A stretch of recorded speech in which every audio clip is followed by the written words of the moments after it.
Pues mira, en mi caso,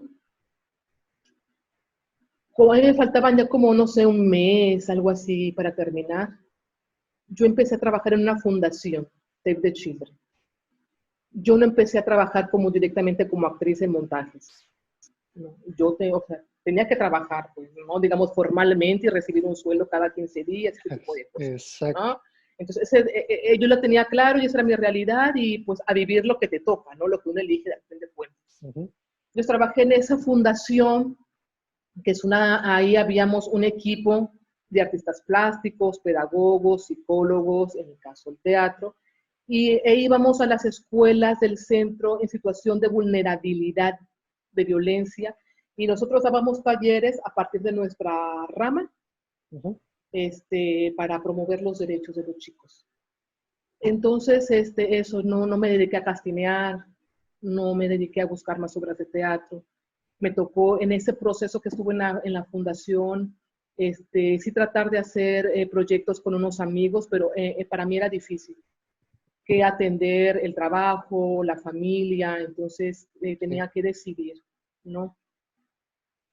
Después, yo iba a cumplir un año trabajando en la fundación cuando un día en el trabajo recibo una llamada y resulta que esa llamada era de Lucio, del maestro, Ujú. que ya estaba trabajando, estaba invitado al CUT Ujú. y él me decía que necesitaba un asistente.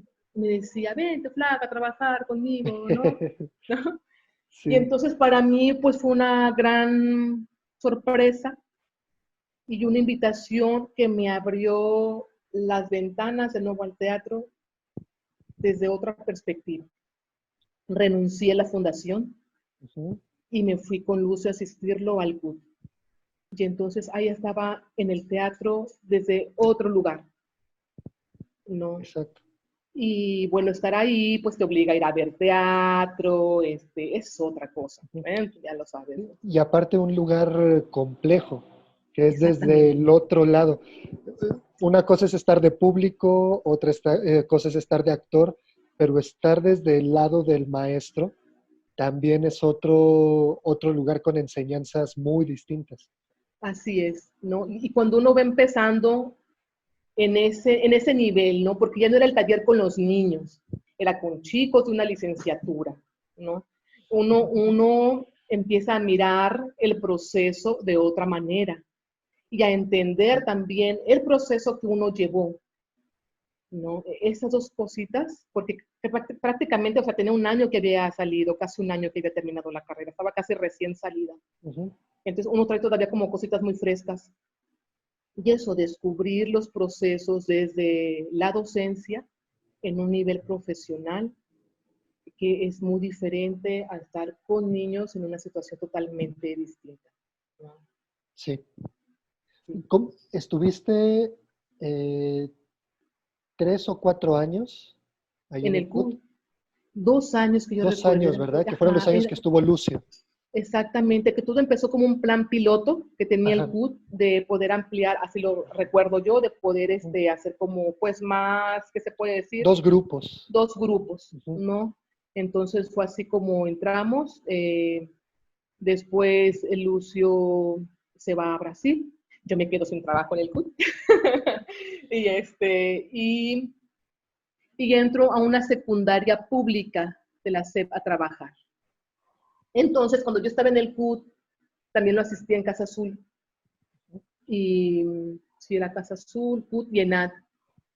Entonces fue mucho Ujú. empaparme, Sí, sí, sí. e igual aprendí muchísimo. Pues tenemos como la costumbre de discutir las clases entre los dos, ¿no? De hablar sobre los chicos, cómo ves, qué te parece, sobre actividades, y eso era padrísimo, ¿no? Entonces, pues tuvo un maestro en exclusiva por 2 años, ¿no? Después de ahí, pues en ese entonces existía el examen Alianza para entrar a trabajar en la SEP. Ajá. Hago el examen y quedo, y bueno, me voy a trabajar a una secundaria por Pantitlán, ya te imaginarás, un Sí. barrio, turno vespertino, Y después de estar trabajando en el CUD, en el ENA y en Casa Azul, e irme, A Barrio Bravo. sí, a grupos de 50 alumnos me decían, ahí te van. Yo decía, a granel, ¿no? Ahí te van y hazte bolas. Sí. Fue difícil. Sí, o sea, nada que ver, ¿no? Porque ahí, pues, si yo quería entablar un diálogo, si quería hacer algo como más democrático, o sea, no existe. No existe, es otra la manera de aprendizaje. Me acuerdo la primera vez que yo fui a una entrevista y veía cómo le gritaban a los chicos, y yo decía, ¿por qué les gritan tanto? ¿No? Cuando ya estuve ahí, pues me di cuenta por qué les gritaban tanto. Sí. Entonces, en esa secundaria estuve un semestre, fue muy complicada, los chicos se me salían de la clase. Me acuerdo muy bien de un grupo de primer año, los más complejos eran los de primer año. Me acuerdo de un grupo de primer año que tenía así unas ventanas grandísimas, sin vidrios ni nada. Los chicos se me salían así por la ventana, ¿no? Y para mí era así como, si yo a alguien le decía, yo le decía al maestro, es que para mí decirle a alguien, siéntate, pues siéntate, ¿no? Guarda Ajá. silencio, guarda silencio, escucha, escucha, ¿no? Pero si yo le decía a alguien, siéntate, parece que le decía, párate y da vueltas, ¿no? Corre y Exacto. grita. Entonces, en ese periodo me toca participar como actriz en una obra Robinson Crusoe, ¿cómo se llamaban? Una obra que dirigió Raúl Uribe. Ujú. Estuve una temporada con él. Después, una amiga y yo armamos un proyecto, un monólogo, ese monólogo que se llamó Que entre el que quiera, basado en un cuento de Borges. Ese monólogo empezó cuando yo estaba ya en el último año de la carrera de actuación. Entonces, ante esta causa de trabajar en la secundaria, y pues surge la necesidad de decir, no, pues yo soy actriz, necesito Ujú. hacer teatro. Entonces, esta amiga Italia Burto me ayudó a dirigirlo, a retomarlo, y fue una salvación, Sí. una liberación y un proceso muy lindo también, en donde resolvimos un montaje con pocos clásicos, pocos elementos. Esta historia tomada de La Casa de Asterión, yo quise abordar la historia de un chico con diferencias, con discapacidad. Eh, Después, gracias a este montaje, vine aquí a Los Mochis, Sinaloa, a presentarme en un coloquio de teatro y Ujú. tuvimos una temporada en un foro, creo que ya no existe, ahorita no recuerdo el nombre, ahí en la Ciudad de México, cerca del kiosco Morisco, había un foro, no recuerdo ahorita cómo se llamaba ese foro. Entonces ahí tuvimos una temporada y eso estaba haciendo en lo que daba clases. Después pido mi cambio de secundaria y ya estoy en una secundaria más cerca a donde yo vivía, por Iztacalco. Ujú. Y en ese periodo empezamos a hacer un montaje, pero antes de eso me estoy olvidando de algo. También preparamos un montaje con Lucio, una obra argentina. Y no sé si me están viendo los nombres de las obras. Ahora que me acuerdo te digo. Entonces ahí tuvimos una presentación en Casa Azul, tuvimos temporada. Ok. Eh, entonces, bueno, después vino este montaje que lo empezamos con una vez en la cafetería de la torre académica del Senat, me encontré a Patricia Collazo Ujú. y me decía, vamos a hacer algo, sí, vamos a hacer algo, hay que hacer siglo de oro, ay, sí, me encanta el siglo de oro, ¿no? Entonces, le digo, ay, mira, ¿sabes qué, Pati? Tengo un amigo que es dramaturgo de Sinaloa, está haciendo un monólogo, voy a decirle que si ese monólogo lo puede hacer para 2 personas. Ah, sí, bueno. Entonces me comunico con este amigo que es Ramón Perea. Digo, oye Ramón, hay una compañera y yo queremos hacer teatro, ¿crees tú que el monólogo en lugar de uno puede hacer para 2? Y me dice, sí, Lucía, ¿cómo no? Así de, espérame tantito, a ver. Ahorita le corrijo. Entonces, pues surge Dos Heridas y buscábamos quién nos dirigiera. Y fue así como llegamos con Elchi Bautista. Y clásico de Elchi, pues no tenemos los recursos, tenemos la obra. Entonces Elchi se subió al barco y buscamos los recursos, los conseguimos. Fue un proceso yo creo que como de un año, si no es que un poco más. Fue un proceso creativo entre las tres. Ella nos ponía, Elfi nos ponía dinámicas, ejercicios, y a partir de ahí íbamos construyendo, nos dejaba tarea de investigar. Entonces fue un proceso lindo, entrañable, que recuerdo mucho. Esta obra, Ramón la escribió basándose en un caso real. Se basó en el caso de una mujer que le desaparecen al hijo, y esta mujer se vuelve investigadora del caso de su hijo. Cuando ella se empieza a dar cuenta del teje y maneje de la desaparición, a ella la matan. Entonces, a partir de ahí, Ramón escribe esta historia de una mujer que es desplazada de la sierra de Sinaloa por el narco, y ella es desplazada con su hijo, y estando en Culiacán, se encuentra con Esperanza. Esperanza es una migrante guatemalteca. Entonces hacen amistad. Argelia le platica su vida a Esperanza, y Argelia sigue en la búsqueda del hijo. Esperanza trata de que ambas se vayan a Estados Unidos a iniciar una nueva vida, y cuando están a punto de irse, ese mismo día, Argelia recibe una llamada diciéndole que le van a dar datos de su hijo. Ella va en busca de esa persona que le va a dar datos, y la matan. Ajá. Entonces, pues muchos casos como estos por estos lados, ¿no? Del norte del país. Sí. Entonces, pues, pues fue un trabajo que nos dejó marcados, ¿no? En el buen sentido de la palabra. En el 2017 obtengo una beca del FONCA con un proyecto pedagógico que salió inspirado de mi proceso en las secundarias, ¿no? Fue lo bueno, ¿no? O sea, la beca termina, y en el 2018 yo pues empiezo a dar talleres, empiezo a trabajar en una secundaria privada. Salgo de la secundaria, salgo en las dos, ¿no? O sea, entre que me despiden y me salgo. Y mis talleres cada vez eran más escasos, ¿no? En este proceso de la secundaria privada en la que estaba, me acuerdo que tenía yo como 2 horas a la semana, y 12 horas y 6 grupos. Y cada grupo tenía 2 horas. Una hora yo estaba con los chicos y otra con las chicas, porque con una hora ellos iban a nadar, y luego se iban las chicas, y la escuela quería su montaje navideño ya, y querían que en una hora yo resolviera el montaje navideño con la mitad del grupo. Yo no podía, y yo les dije, yo no puedo. A lo mejor hay maestros que sí tienen esas cualidades, metodologías, yo no me declaro inepta, no puedo. No sabes hacer porquerías, disculpen. Sí, y así como sopa Maruchan, ¿no? Al instante, Exacto. pues no.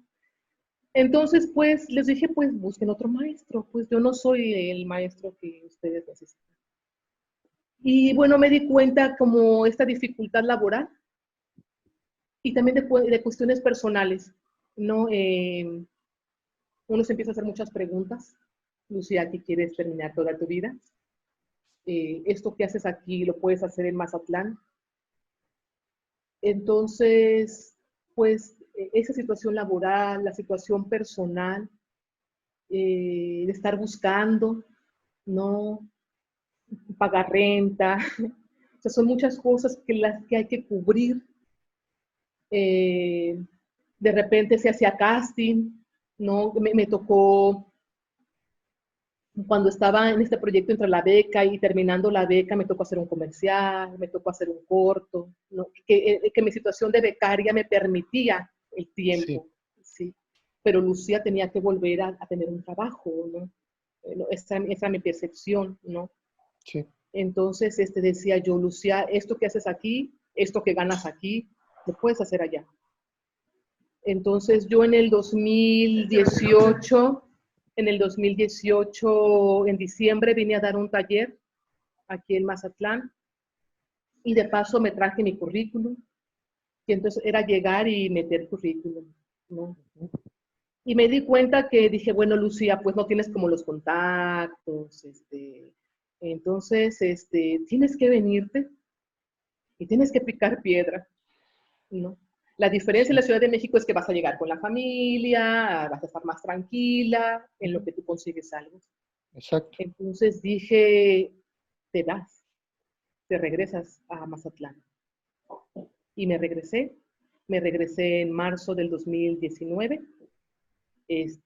Cuando yo doy el taller, en el diciembre del 2018, me regreso a la Ciudad de México y empiezo a planear mi regreso, ¿no? Entonces, me vine yo primero, mi hijo se quedó con su papá, yo vine primero, pues, este asunto de buscar trabajo, sondear la situación, y bueno, pues, en este momento, primero empecé a trabajar, bueno, primero mi primer trabajo aquí fue en una feria de libro, como promotora de lectura.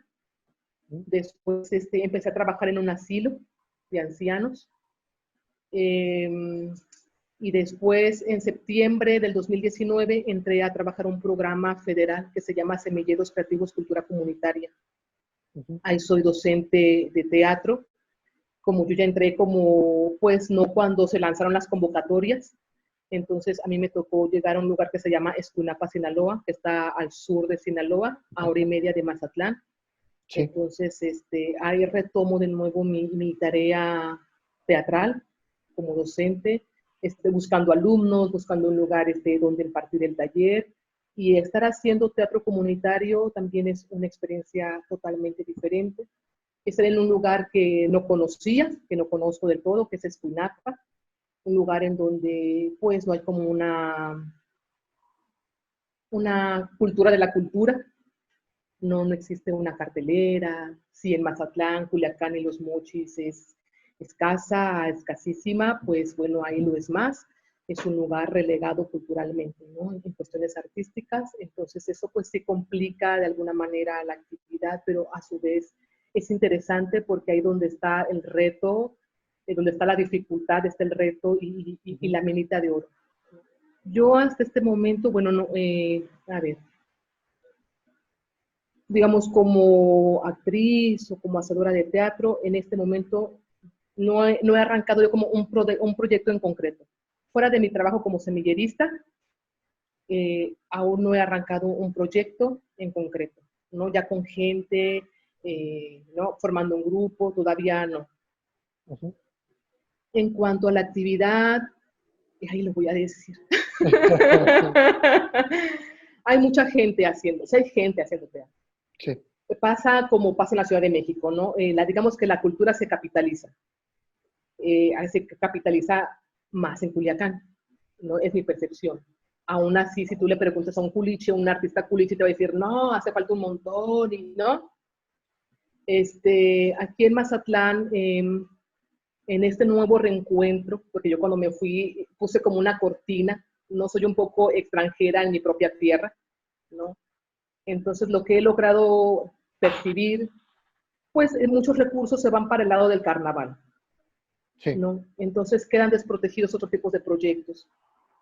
Generalmente cuando llega a haber como una cartelera, digamos, teatral o cultural, pues está la escuela oficial, que es el Centro Municipal de las Artes de Mazatlán. Entonces, todo se toma de ahí. No hay una convocatoria abierta hasta donde yo tengo entendido, ¿no? A lo mejor me equivoco y yo no la he visto, ¿no? Entonces, si hay un espectáculo público, organizado por el municipio, siempre los primeros trabajos que se van a tomar son del Centro Municipal de Artes. Si bien Mazatlán no es un lugar donde pululan grupos de teatro, ¿no? Y demás, sí, creo que sí los hay. Pocos, pero los hay, y que se pueden tomar en cuenta, y que se puede abrir una convocatoria, y que se pueden elegir, seleccionar trabajos de manera más democrática y no levantando pues con el dedo y Sí, diciendo pues no. Entonces eso por un lado, que es la parte como institucional. Pues Mazatlán con el resto del estado es un lugar violento, entonces la narcocultura, y por ahí hay mucho trabajo que hacer. En este trabajo, por ejemplo, de semilleros, en donde estoy, vemos que es como cambiar paradigmas, ¿no? Y a veces un poquito luchar contra la corriente, pero, pero tiene al fin de cuentas sus ventajas. Entonces, por este lado de la violencia, de los chicos que se meten al narco, etcétera, hay mucho trabajo por hacer y ofrecerles sí, más alternativas culturales. Y uno se tiene que acercar a ellos porque ellos no van a ir directamente a los centros culturales. Entonces, esa es la labor fuerte que hay que hacer aquí, creo, ¿no? Hay proyectos en puerta, teatrales. No quiero hablar mucho de esto porque pues, tiene que llegar su momento, ¿no? De que sí, se consolide. Y en esto que te decía, que todavía no hay como un producto, yo como actriz, como profesora, como teatrera. Bueno, esto se está consolidando, esto se está como una escultura, sí, ¿no? y Entonces, lleva tiempo, lleva tiempo porque también depende de muchas cosas. sí. Entonces, esos proyectos se están esculpiendo y espero pronto quitar la tela para mostrar la escultura y entonces uno puede hacer teatro en cualquier lugar del mundo y Así en es. cualquier circunstancia. Entonces, afortunadamente, pues no necesitamos los grandes teatros. No, hay gente sedienta de, de mirar y de participar. Entonces, bueno, pues eso es lo que viene, Exacto. ¿no? La gente hace los Muchísimas gracias. espacios Exactamente. y no al Ujú. revés. Así es. Y uno tiene que llegar con ellos. Lucía, muchas gracias. A todas las personas que nos están viendo, Lucía Sapien, egresada de la Escuela Nacional de Arte Teatral. Nos vemos pronto con otra charla y gracias a todos. Gracias, Lucía. Muchas gracias. Gracias por la invitación. Gracias.